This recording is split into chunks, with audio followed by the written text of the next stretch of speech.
Hi, உங்கள் ரைடியோ with மிமினி. நம்ம வீடுகளில் எல்லாம் பல வண்ணங்களில் அழகுக்காக வளர்க்கக்கூடிய இந்த செடியினுடைய பேர் என்ன அப்படின்னு தெரிஞ்சுக்கணுமா? ஏன்னா நிறைய பேருக்கு இதனுடைய பேர் தெரியாது. அதே மாதிரி இந்த செடிகளை மறைஞ்சு உள்ள அற்புதமான மருத்துவ குணங்களை பற்றியும் தெரிஞ்சிருக்காது. ஸோ அதை பற்றி தெரிஞ்சுக்கணும் அப்படின்னா இந்த வீடியோவை ஸ்கிப் பண்ணாமல் பாருங்கள். பல பயனுள்ள தகவல்கள் இந்த வீடியோவில் உங்களுக்கு கிடைக்கும்.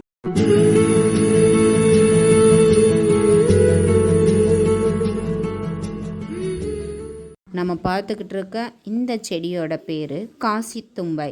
நிறைய பேர் வீட்டில் இருக்கும், பட் இதோட பேர் தெரிஞ்சிருக்காது.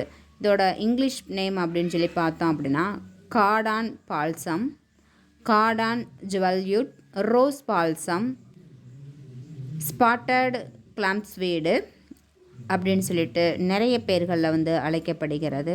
இந்த பூ நிறம் அப்படின்னு சொல்லி பார்த்தோம் அப்படின்னா வெள்ளை, மஞ்சள், ஊதா, நீலம், கருநீலம், பிங்க், ரோஸ், சிவப்பு, ஆரஞ்சு அப்படின்னு சொல்லிக்கிட்டே இருக்கலாம். அந்த அளவுக்கு பல வண்ணங்களில் இருக்குது. இது தும்பை இனத்தை சேர்ந்தது. தும்பையில் பல வகை இருக்குது. அதில் பெருந்தும்பை, சிறுதும்பை, கருந்தும்பை, செந்தும்பை, களித்தும்பை, மலைத்தும்பை, பேய்த்தும்பை, கவின்தும்பை, கவிழ்தும்பை, கசப்புத்தும்பை, காசித்தும்பை, மஞ்சள் தும்பை, நறுந்தும்பை அப்படின்னு சொல்லிட்டு நிறைய வகைகள் தும்பையில் இருக்குது. நம்ம சேனல்லையே தும்பை செடி, அப்புறம் பெருந்தும்பை, கவிழ்தும்பையை பற்றி சொல்லியிருக்கோம். இப்போ காசித்தும்பையை பற்றி பார்த்துக்கிட்டு இருக்கோம். ஸோ அதை பற்றிலாம் நீங்கள் தெரிஞ்சுக்கணும் அப்படின்னா வீடியோவை போய் செக் பண்ணி பாருங்கள் நம்ம சேனலில். இந்த செடியோ உயரமான மலைப்பகுதிகளிலையும், அப்புறம் நீர்ப்பாங்கான இடங்கள்லையும், காடுகளில், ஆற்றங்கரையோரங்களில், அப்புறம் விவசாய நிலங்கள்னு பல இடங்களில் ரொம்ப அரிதாக காணப்பட்டது தான் இந்த காசித்தும்பை. ஆனால் இப்போ எல்லாம் பார்த்தீங்க அப்படின்னா இந்த பூவினுடைய அழகுக்காகவும் அதனுடைய பல வண்ணங்களுக்காகவும் வீடுகள்லேயே அழகுக்காக வளர்க்க ஆரம்பிச்சிட்டாங்க. ஸோ அரிதாக இருந்த இந்த காசித்தும்பை செடி இப்போ எல்லா இடங்களிலையும் பரவலாக நம்மளால் பார்க்க முடியுங்க. இது அதிகபட்சம் 1 மீட்டர் உயரம் வரை வளரக்கூடியதாக இருக்குது இந்த செடி. இது இதனுடைய தண்டு பார்த்தோம் அப்படின்னா அந்த கோழிக்கொண்ட செடியோட தண்டு போலவே பலன்னு சிவந்து காணப்படுங்க.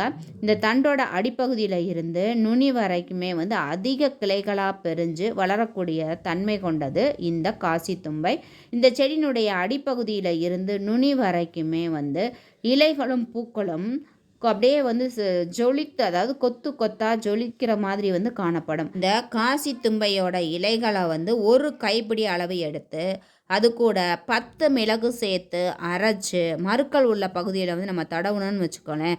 அந்த மருக்கள் காஞ்சு உதிர்ந்துடும். அடுத்ததாக அதனுடைய இலைச்சாரை ஒரு 50 ml அளவு எடுத்து அதை உள்ளுக்குள்ளே விட்டோம்னா பாம்பு விஷம் நீங்கும். இது அதாவது பாம்பு கடித்த உடனே இதனுடைய இலைச்சாரை ஒரு 50 ml எடுத்து நம்ம உள்ளுக்குள்ளே எடுத்துக்கிட்டோம் அப்படின்னா அந்த பாம்பினுடைய விஷம் முறியுங்க. இதை நம்ம ஒரு ஃபஸ்ட் எய்டாக எடுத்துக்கிறலாம்.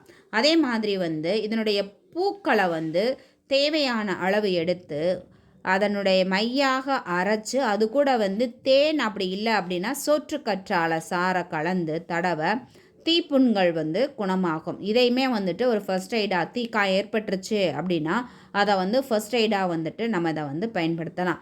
பொதுவாக தீ ஒருவரை சுற்றுச்சு அப்படின்னா எவ்வளவு முடியுமோ அவ்வளவு வேகமாக விரைஞ்சு இந்த மருத்துவ சிகிச்சையை அழிச்சது நமக்கு ரொம்ப ரொம்ப முக்கியம். ஏன்னா தீ சுட்டதுமே அந்த பூவினுடைய சாறு அல்லது தேன் அல்லது சோற்றுக்கற்றாழையை இப்போ இதனுடைய இலை ஏதாவது ஒன்று நம்ம தடவணும் அப்படின்னா அது ஒரு ஃபஸ்ட் எய்டாக நமக்கு அமையும். அதுக்கப்புறமா நம்ம ஹாஸ்பிட்டலுக்கு போயிட்டு அடுத்த ட்ரீட்மெண்ட்டை பார்த்துக்கலாம். அதே மாதிரி உருளைக்கிழங்கை அரைச்சி புண்ணில் தடவுனாலும் வலி அப்புறம் எரிச்சல் நீங்கிடுங்க. இதனுடைய சம்மூலத்தை நாட்டு வெங்காயத்து கூடயும் 7 மிளகும் இவற்றுடன் இணைத்து கட்ட மூட்டு வலி குணமாகும். அடுத்து மாவு கட்டு போடுறவங்க இந்த மாவு கட்டுடன் சேர்த்து இந்த காசித்தும்பையினுடைய சம்மூலத்தை பசையாக அரைச்சி மாவு கட்டுடன் சேர்த்து கட்டணும்னு வச்சுக்கோங்க. சீக்கிரமாக குணமாகும். கட்டுக்கூடையே அவங்க தரக்கூடிய அந்த மூலிகை எண்ணெயையுமே வந்துட்டு நம்ம தவறாமல் வந்து தடவிக்கிட்டு வரணுங்க. அதே மாதிரி இதனுடைய இலையை வந்து அது கஷாயமாக்கி குடித்தோம் அப்படின்னா மலச்சிக்கல் பிரச்சனை வந்து தீரும். அது இலையை அரைச்சி மூட்டுக்களில் வந்து மீது பற்று போடும்போது மூட்டு வலிக்கு வந்து நல்ல நிவாரணம் கிடைக்கும். இதனுடைய இலையை வந்து அரைச்சி ஒரு ஹேர் பேக் மாதிரி நம்ம பயன்படுத்திட்டு வந்தோம் அப்படின்னா முடி வளர்ச்சி வந்து அதிகரிக்கும். இந்த இலையை வந்து நம்ம கஷாயமாக்கி குடிக்கும்போது உடலில் வந்து நோய் எதிர்ப்பு ஆற்றல் வந்து அதிகரிக்க செய்யும் பாருங்கள். அப்போ இந்த பூவை வந்து நாம் இவ்வளவு நாளாக அழகுக்காக மட்டும்தான் வீட்டுகளில் வந்து வளர்த்துக்கிட்டு இருந்தோம். ஆனால் இவ்வளவு மருத்துவ குணம் இருக்குது அப்படின்றத நீங்கள் இந்த வீடியோ மூலமாக தெரிஞ்சிருப்பீங்க. ஸோ இதை வந்துட்டு பல நோய்களுக்கு வந்துட்டு நம்ம ஃபர்ஸ்ட் எய்டாக வந்து பயன்படுத்தலாம். விஷக்கடியாக இருக்கட்டும், தீக்காயங்களாக இருக்கட்டும், இதுக்கு எல்லாமே. ஸோ இதன் மூலமாக உங்களுக்கு பயனுள்ளதாக இருந்திருக்கும். அதே மாதிரி உங்களுக்கு தெரியாத அரிய தகவல்களும் இந்த வீடியோ மூலமாக தெரிஞ்சிருப்பீங்க. ஸோ இதை வந்து உங்கள் ஃப்ரெண்ட்ஸும் நெய்பரும் வந்து கேட்டு பயன்பெறணும் அப்படின்னா இந்த வீடியோவை அவங்களுக்கு ஷேர் பண்ணுங்கள். நம்ம சேனலில் ஏற்கனவே பெருந்தும்பை, கவிழ்தும்பை, தும்பை இதனுடைய பயன்களை பற்றியும் போட்டிருக்கேன். ஸோ இந்த தும்பைகளில் வந்து கிடைக்கக்கூடிய வகைகளில் வந்துட்டு நீங்கள் தெரிஞ்சுக்கிறலாம் நம்ம வீடியோ போய் செக் பண்ணால். ஸோ இன்னொரு யூஸ்ஃபுல்லான வீடியோவில் உங்களை சந்திக்கிறேன். நம்ம சேனலை புதுசாக பார்த்தா மறக்காமல் சப்ஸ்கிரைப் பண்ணுங்கள். அப்படியே வந்து பெல் ஐக்கானையும் கிளிக் பண்ணுங்கள். அப்போ தான் நாம் போடுற வீடியோஸ்க்கான நோட்டிஃபிகேஷன் உங்களுக்கு உடனுக்குடன் வந்து சேரும். தேங்க்யூ.